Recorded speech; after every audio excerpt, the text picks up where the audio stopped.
Hey guys, today I wanted to do an interview with one of my players from the Lost Mines of Phandelver campaign that we just finished a couple weeks ago, and we have an exciting uh, continuation of that campaign, which is the Shattered Obelisk, which is part two of Phandelver and Below. We're going to be starting that on Wednesday next week. The date, I think it's the 24th at 8 p.m. Eastern Daylight Time. Oh, I'm picking up. Okay. So with me today, I have one of the players from that game, AJ. He Hello, played. everybody. You want to introduce your character?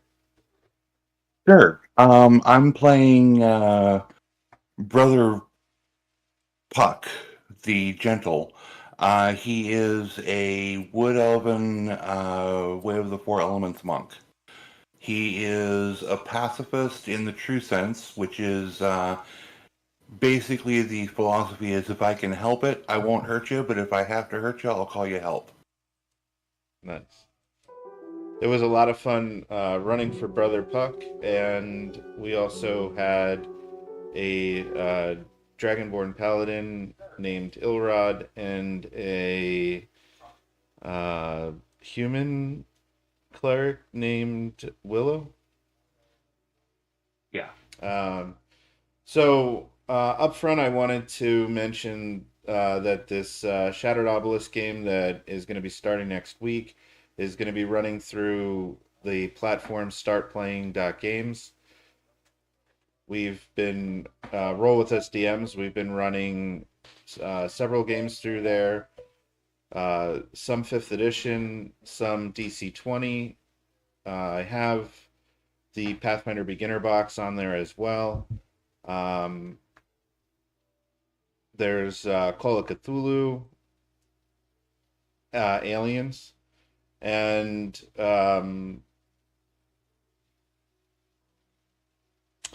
there's a variety between one shots and also some campaigns. So should be pretty much whatever you guys would be looking for.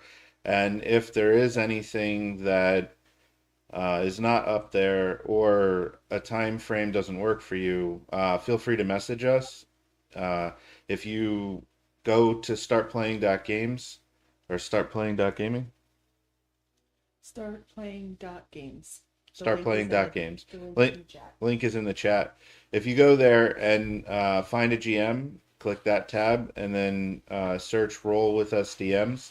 You'll find us, and you can message us, and we do take custom requests for game systems, modules, and time slots. So, as far as why start playing, why are we paid DMs? Um, we've found that um, paid players are more attentive in general, more engaged, um, People are more invested. yeah, they're more invested, more reliable. And when you have a group of really engaged players, it builds a better table, I think. Would you like to speak on that, Brother Puck? Sure. It's kind of the elephant in the room, you know. A lot of people that I know say, "Well, I would never pay to play a game that I'm playing for free with my friends." And there's a huge, huge difference between sitting around the kitchen table with your buddies and actually investing money in playing a game. Um, and really, the money you spend is no worse than going out to Taco Bell once a week. You know, it's not a huge amount and it does make people more invested and more well just more invested in the game, more invested in the character. People tend to be more reliable when they're invested in that way. For instance, when you're just sitting around the coffee table or whatever with your buddies and something comes up, there's somebody's throwing a party or there's a new movie coming out and it's Friday night, people are more likely to drop the game, which is kind of a burden on the other players who showed up all ready to play. And in a paid game, that really doesn't happen as much. And so it becomes kind of it makes it more fair for everybody who's investing their time. Yeah, it seems like just like if you were paying to go to a movie, you're invested in that movie because you've spent your hard-earned money on it, and it's a priority. And it's the same kind of concept here.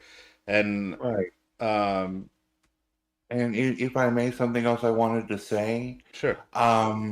In the paid GMs, you find professional GMs where sitting around your coffee table or your kitchen table, you find somebody who may or may not know the system very well, and it's that can be fun, teaching your GM as they go. But if you want a more serious game, then you have to get a little more serious about it. You need to put some skin in the game, and that's what this really comes down to. The paid GMs tend to be more flexible. This is their job. Their job is to make sure you have a good time. And so, like with Gary here, he has allowed for some really interesting adaptions of characters. Um, in Lost Mines, there's a scene where there are goblin dogs, and one of our characters made a great impression on the dogs and now has kind of a goblin dog companion, which is nowhere in the write up of the game, but it made sense at the time. And the most positive thing I can say about Gary's DMing is it's like he's a good oh, what is that called? Where you improv? He's good at improv. The answer is always yes and. Thank you. And it was really fun looking for any of the opportunities to sprinkle a little flair for you and the other players at the table, whether it was gaining a wolf companion, which, a paladin normally would not have access to, or the items that you found. I stuck with what was in the module for the most part, but there were times where, like, maybe it was a +1 weapon that none of you were using. And rather than forcing that +1 weapon that you wouldn't use on you, I made it a +1 weapon of a type that you would use. So I Right. tried to look for ways to help you guys um, feel more empowered and be able to grow, develop, acquire new either objects or like weapons, items, magic items, or even allies beyond even just the wolf. You guys also Mm. made, I think, some good allies in the town in Fandolin, like specifically, and I don't think that it's too much of a spoiler, but the proprietor of Barton's Provisions, I think that you guys made quite an impression on them, and Sister Gorel, since I had tweaked that to be a Fandolin offshoot of your church that you were a part of in Neverwinter. Um, Right. I also feel like when it comes to Neverwinter, and so this is something that like players that would be joining the Shattered Obelisk, it would be good to probably know, is that I made like your lives in Neverwinter important. And there was a couple times in the campaign where even though it's not in the module to return to Neverwinter, you guys did return to Neverwinter and do some stuff outside the scope of the module, which I think you guys also enjoyed. Well, yeah, I mean, there were times when, as a player, I knew damn well we didn't have any business in Neverwinter, but our characters felt like they had business in Neverwinter. It Yep. seemed like a good idea at the time. Yeah. And then I think when it comes to the world itself, you saw the world develop. Hmm. Not to give away too many plot points, but like this is outside the scope of the module, and if I ran Lost Mines again, so this won't be a spoiler for anybody who's currently playing in my Lost Mines games, which I do currently have one in DC 20 running. But because you guys were so heavily invested in the church, you got to see the growth of the church leader from bishop to cardinal. So things in the world developed. Some major NPCs died, which Right. opened up a position. And again, this is not something that I would say would definitely happen. So I think this one is fair to talk about. But um, the mayor of Phandalin actually died during our campaign, and one of the player characters during our pause has taken on the mantle of mayor in the meantime. So, Right.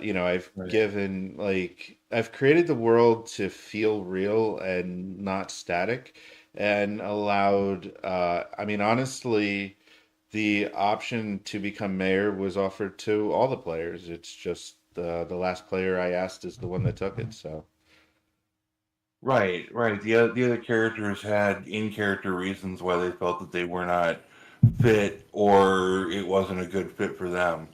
yeah. And it was actually kind of funny when Puck was addressed.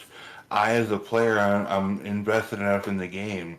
I, as a player, was a little nervous. Okay, well, what is this about? You know. Something else I wanted to say about Gary as a GM. During the Lost Mines, we came up with an idea to resolve a particular conflict that cut the necessary fighting by about 70-80%. Hmm. We were able to make unexpected allies, and it was entirely off book. And our intrepid GM just went with it and said, well, that's a perfectly reasonable plan. Let's see how it goes. And again, I'm drawing a distinction between a paid GM, a professional GM, and a GM that sits around the kitchen table.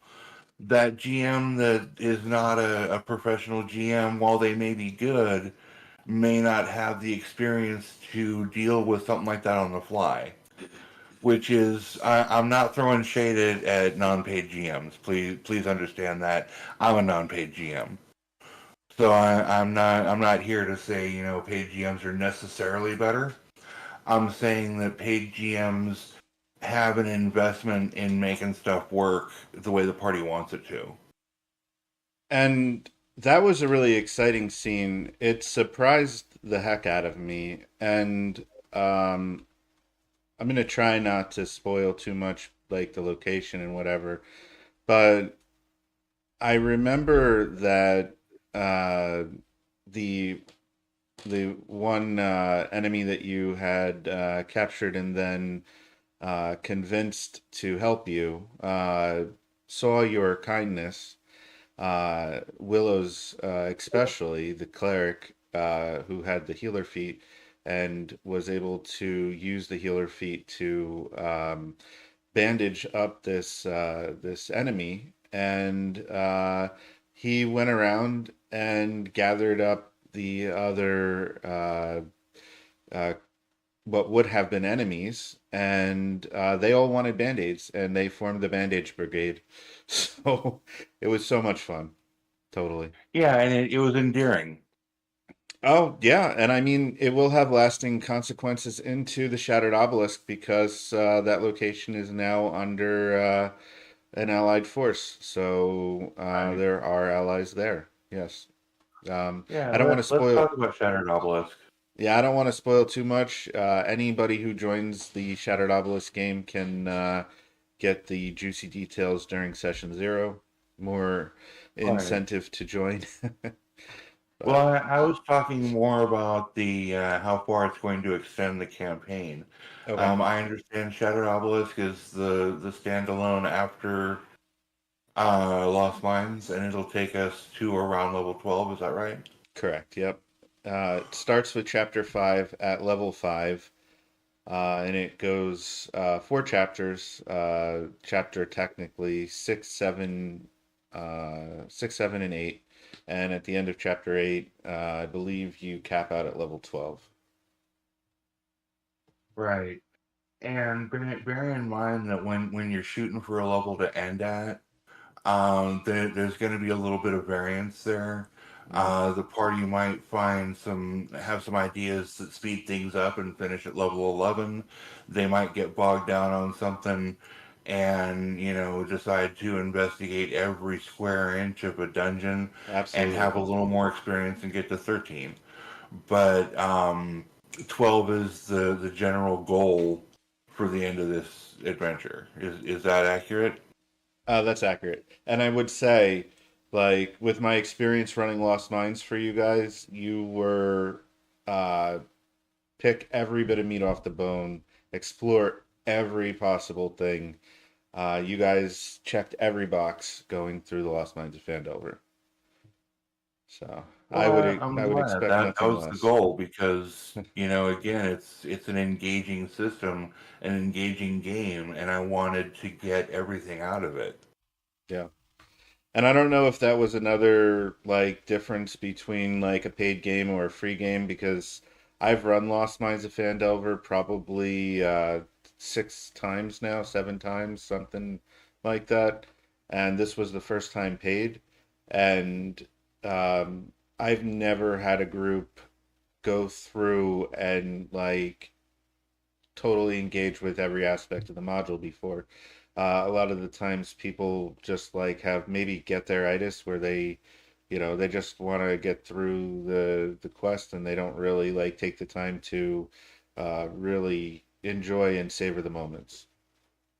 Right. Well, I see it as the difference between going to a fast food restaurant and going to a fine dining establishment.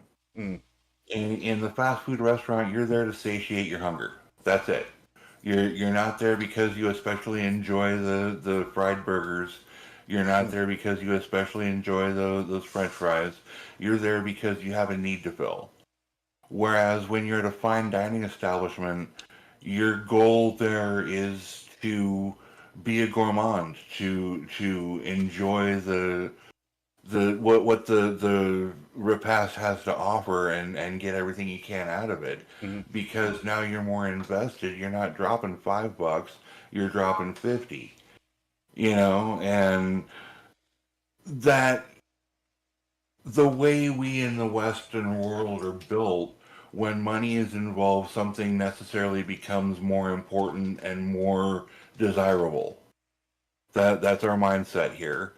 And I've found that whether people realize it or not, that very much translates into the paid GM arena, where people who are paying for this time are looking to get everything they can out of it. And it makes it a much more engaging and deep experience. Yeah, I totally agree with that. Um, so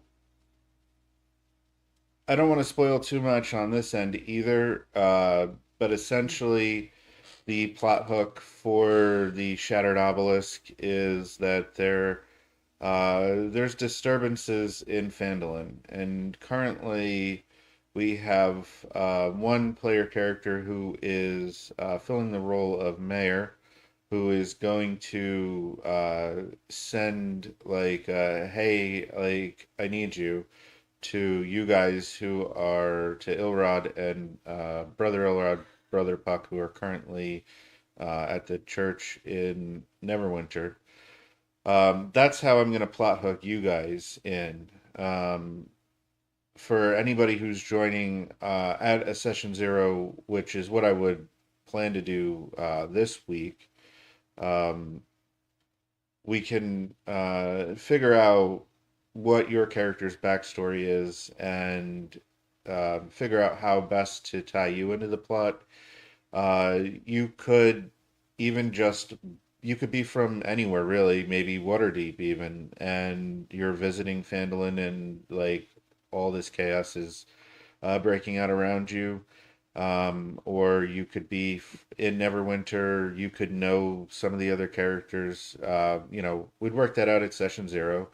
But I am dedicated to getting whatever players we have hooked in, engaged with the story. So there's no need to have played this specific Lost Mines campaign or even Lost Mines at all.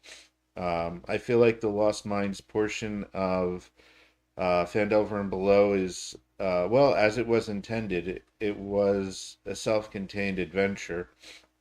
Uh, The plot hook for the Shattered Obelisk portion, rightfully so, picks up as the player characters are returning to Phandalin from Wave Echo Cave.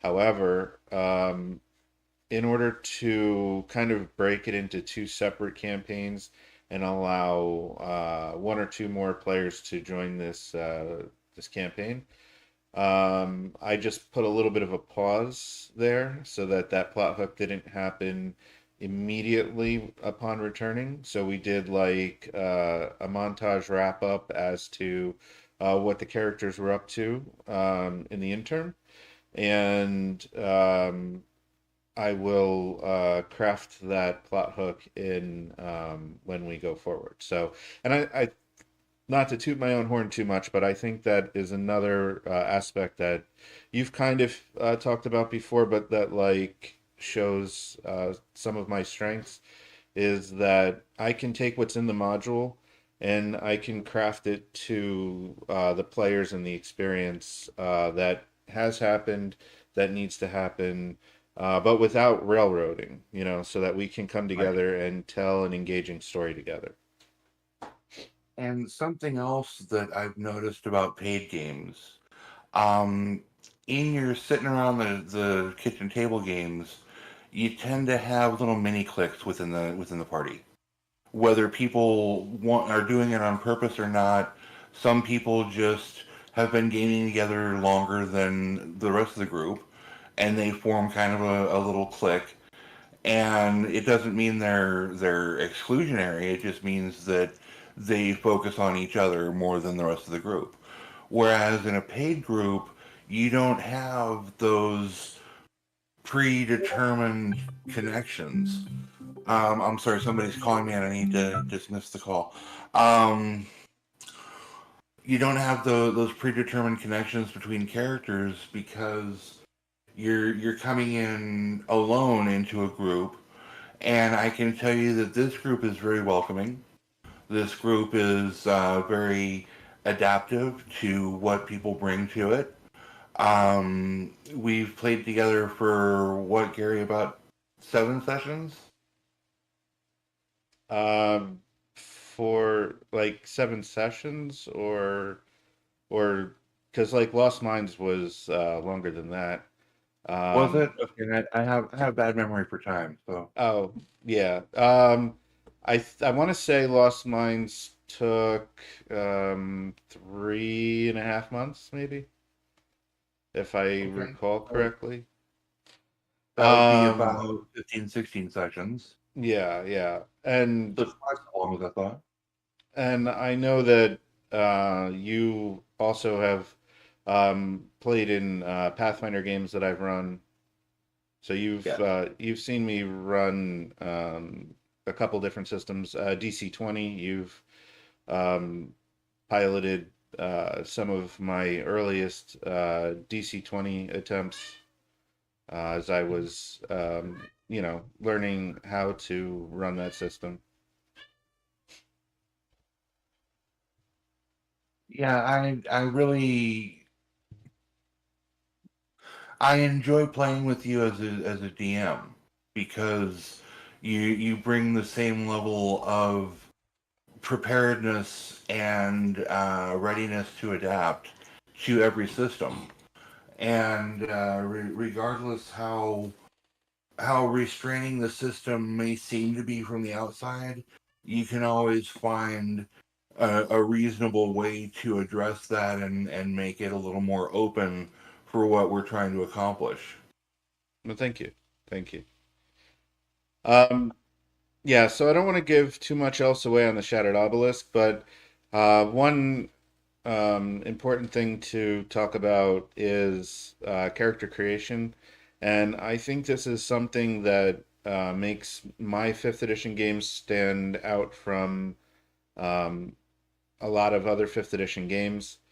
Uh, on the screen here, you see my extra perk system that you get at various level ups. I do want to talk about that, but also for the actual character creation, I allow any official D&D races or species, as they're going to be called, as well as classes and subclasses. Um, for the initial level one character creation, I use a 74 point buy system. So these points are spent one for one, um, meaning that if you put, say, 10 points into strength, you have 64 points remaining. And I give you a minimum of 6 and a maximum of 16, and you just kind of spread out those 74 points across your six scores however you would like. And then you get to add your racial, special background eventually, because the bonuses are going to come from your background in the 2024 Player's Handbook. But anyway, you get to add those bonuses as well, meaning that you could start with an 18. I suppose if you picked like Tasha's custom lineage, you could have a 19. But I've purposely tried to avoid having players start with a 20. Um, the other thing is, again, like, well, as far as this point buy system is concerned, I feel like it's less constraining than the official point buy, where like 15 is the highest that you can get to start. This is allowing you to start with essentially an 18 in your primary stat, which is something that I really appreciate with Pathfinder. That like Pathfinder Second Edition allows you to be really good at the thing that your class is supposed to be good at. So, like, if you're a cleric, you can start at level one with an 18 and just be that little bit better at that thing. Um, and this also allows you to have as low as a 6 if you wanted to role play like really a dump stat. So I think it gives you a better spread and more flexibility. Did you want to speak to that at all? Well, the 74 point buy is I like it because it makes sure that your character is just a little above average, which an adventurer should be. You know, you don't have your average milkmaid just suddenly becoming a sorcerer. Um, People who take on the adventuring life generally know that they want to do something like that from a young age, or they have some reason that they're physically or mentally more fit than others, which allows them to do that when tragedy strikes. Um, Something else I wanted to address though was Mhm. the ASI system that you have in place, Gary. Oh, yeah. Gary has a modified ASI system where at different levels you gain different benefits, and it's geared toward allowing you to not only build your stats but get those feats as well. Hmm. So, for instance, at second level, you get a +1 ASI. You can add one point to one of your stats. Mhm. At fourth level, you get another +1 ASI, and you also get a feat. Yeah, as long as you're staying solo classed, yes. What Right. The ASIs are character level driven, where the feats are class level driven. Right. So what I've done is I've removed the ASIs from the class tables and I've sprinkled them through as perks that you automatically gain at different character levels. And then if you reach a class level that would give you an ASI, instead you just automatically get a feat. So it kind of allows you to get both. You get just about the same amount of ASIs as you would normally. Level 20. I'll scroll the screen up to show you levels 11 to 20 later, but at level 20, I have you gaining +2 ASI just to kind of like round you out.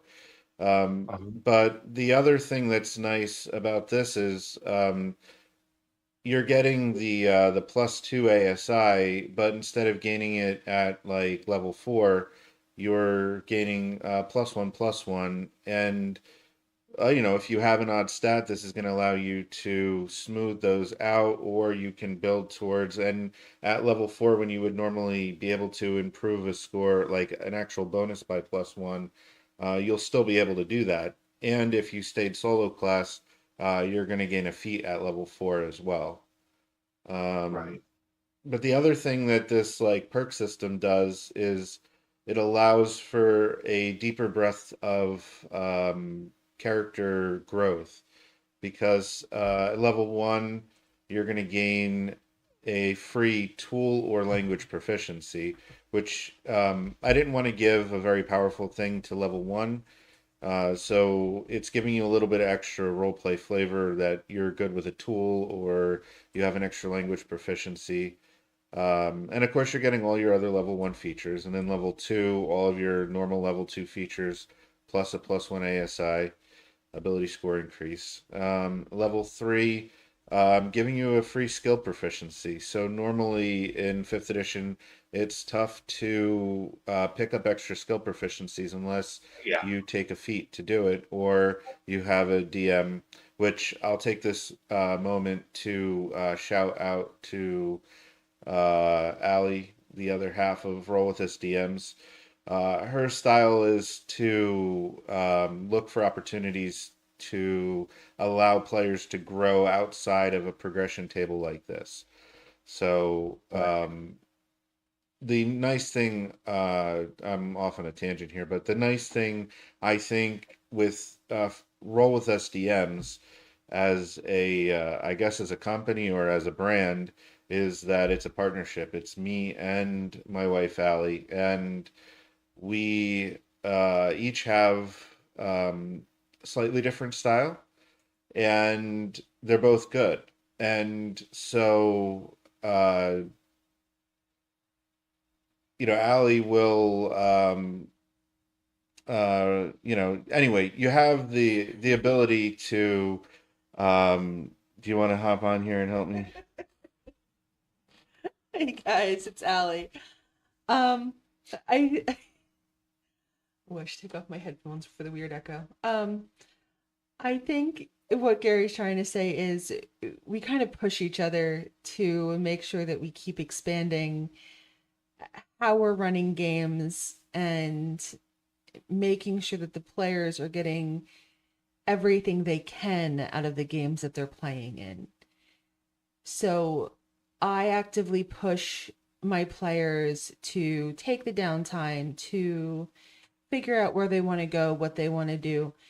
Gary lets them kind of see ahead of time what's expected of level ups so that they can plan and they can role play into the leveling process. We kind of do it in two different ways. I do mine on the front end and he does his on the back end, or maybe that's backwards. But yeah, it's different and it's neat that we both try for the same thing in two different ways. Mm-hmm. And Right. so you have though two very distinct games from Roll with SDMs, which is, I think, really cool. And then we also do collaborate sometimes. One of our collaborations that I'm really excited about is Problems in Phandalin, which is going to be some aspects of Lost Mines of Phandelver, some aspects of like Dragons of Icespire Peak, or Mm-hmm. yeah, Inspire Peak. all of the like small modules that happen in and around Phandalin. Mm-hmm.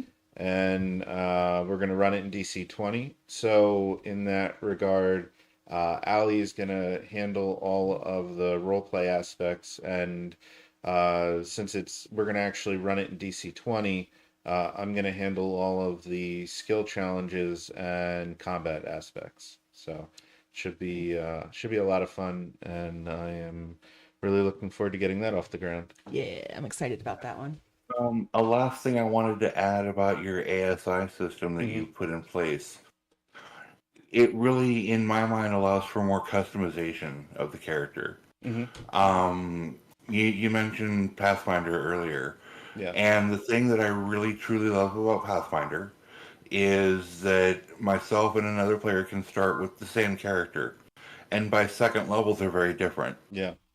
Now, the system fifth edition doesn't allow for that level of customization, Hmm. but I feel that the chart that you put together expands the customizability of characters by, I don't know, at least tenfold. Yeah, I think that's what I was going for, was to put together a simple chart that anybody can use, really. This is very basic, very simple. Feel free to screenshot this, use it in your own games if you like it. And like I said, I'll scroll the screen in a sec, but it does allow for character growth at different levels of learning more tools, more languages, more skills, and like the skills are big, because in fifth edition you start with like maybe five usually, unless you're like a rogue or maybe a bard.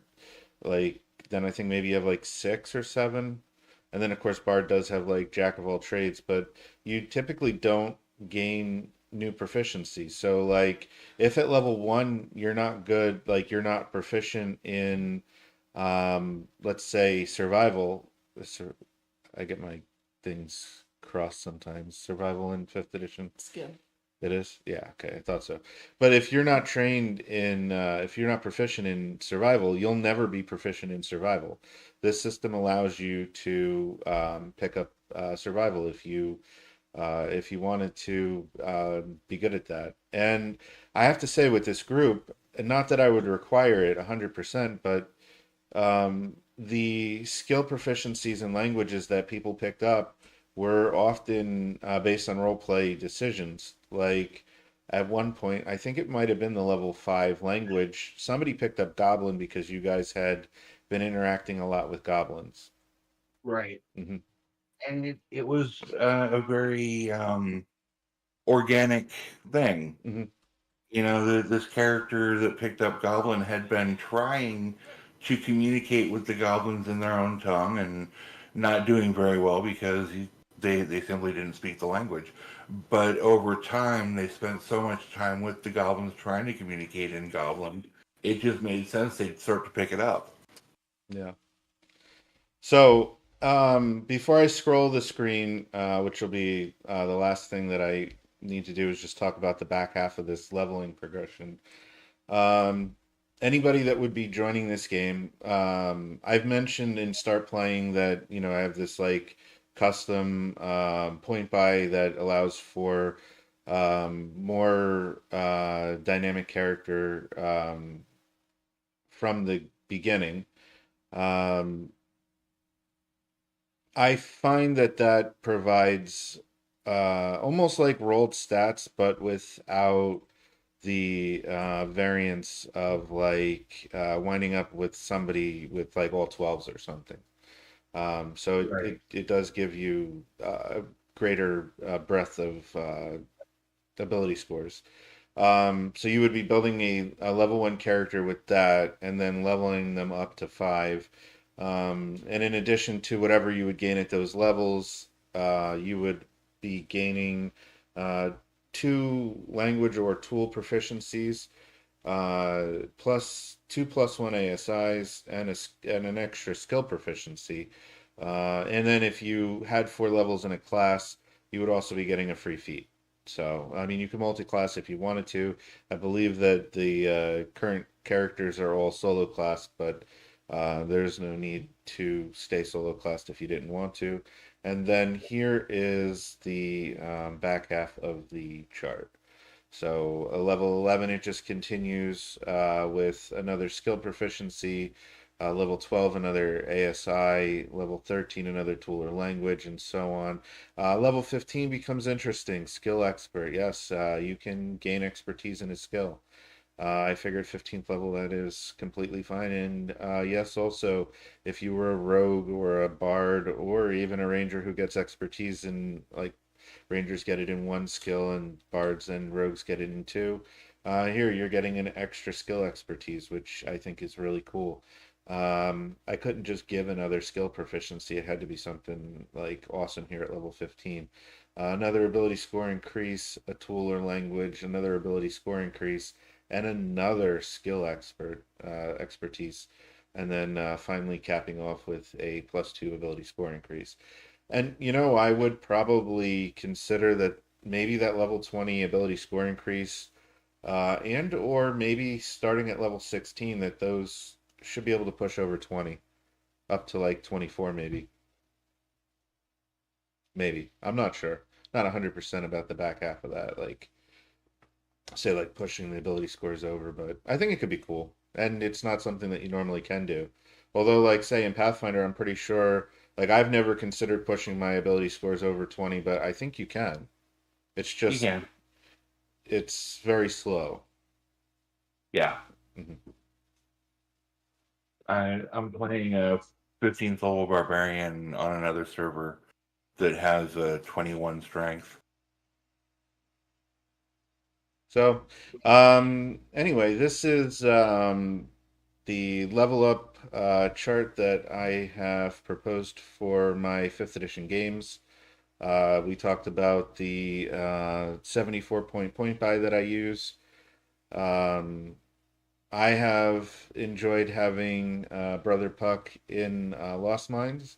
I'm looking forward Oh, to thank you. seeing what Brother Puck gets up to in Shattered Obelisk, as well as the other characters, Willow and Ilrod, as well as any other player characters that we might encounter on the way. Let me check quick with Ali. Do we have any comments or questions? No, not really. I've just been hanging out over here with the amazing Geeked Out Squad, discussing getting another 5 subscribers to YouTube so that we can Mm. go live again. Because my kobold cheerleader really needs to see the light of day again. Yeah, you have your pom poms and everything. I You are do. ready. We are ready. But I do have a Well, question Okay. for AJ. sure. Um, the character art I know we made through Midjourney, but who was it based on again? Because I know it's not Uncle Fester, but all I see is Uncle Fester. Mm. Oh no, the image was based on Uncle Fester. Right, but The character. originally it was from a video game. Oh, who I was going for first. Yeah. Um, Gosh, it's been a minute, and I'm having a hard time remembering. Um, it was a little bit of Gru from Despicable Me Mm. mixed with.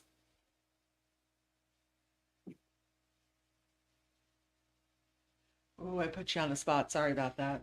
Oh yeah, you really did because I can't recall. Um, but yeah, I remember wanting the Kwai Chang Kane and Gru. Kwai Chang Kane from the old Kung Fu TV show from the 70s. Nice.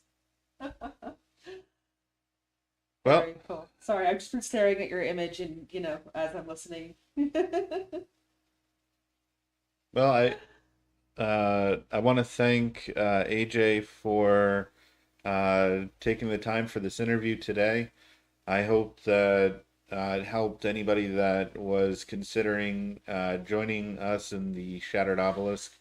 If you have any questions, feel free to message us either through our website, which is rollwithusdms.com, or you can find us on startplaying.gaming or startplaying.games and search for Roll With Us DMs. You can also search for Shattered Obelisk, but it's probably easier to find us just through Find a DM. Right. And I want to say that Oh, link is in I the chat. really hope that we've triggered some interest in at least one or two people for this game, because while the group that we have is good, I'd like to expand it. I'd like to see more ideas come into the mix. I'd like to see more personalities at play in the party. Um, Larger parties tend to be more fun. They're a little more unwieldy, but that's as it may be. It's a lot more fun to have more people to bounce ideas off of. And this party doesn't have a real leader per se. We're more of a democracy.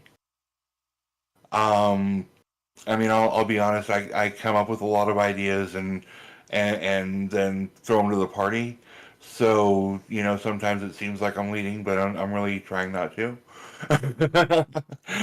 I like seeing parties act as a democracy and everybody have a voice where it comes to the decisions. Speaking And of, that's I'm sorry. oh, I was going to say, speaking of having a voice, what did you think of my voice acting for some of the NPCs? Definitely not like um, Not Matt Mercer. not Matt Thank God. Mercer, but pretty cool. Well, um, irrespective of whether you're like a professional voice actor or anything, you were able to make voices distinctive enough that we knew to whom we were speaking, Hmm. Mhm. Yeah. and And I do that's love the important goblins. part. I do love goblins. Yeah. She did. So, but yeah, if anybody's out there, thinking, hey, maybe I'll try this, but I'm not sure that it's something I want to commit to. There's no law that says you can't sign up for a session and see if you like it. Hmm. And if you don't, no hard feelings. Go on your way, my friend, and find your joy. But if you like what we're doing here, this is an opportunity to get involved. Yeah. I think also noteworthy free session 0 for Shattered Obelisk. So that would be free for all of our returning players as well as any new players so that we can get everybody caught up and on board. Yeah. Yeah. Oh, I'm sorry. I just had to jump in here because I have to say that session zeros are so important. Um, just finding out the type of players that you're talking to, I feel like you get such a good feeling about people during a session zero. I won't lie, I have walked into a couple session zeros and been like, ooh, this game is not for me, and walked right back out again. And that's fair. That Oh is yeah. entirely legitimate. So yeah, come hang out with us. We're a pretty chill group. Yeah.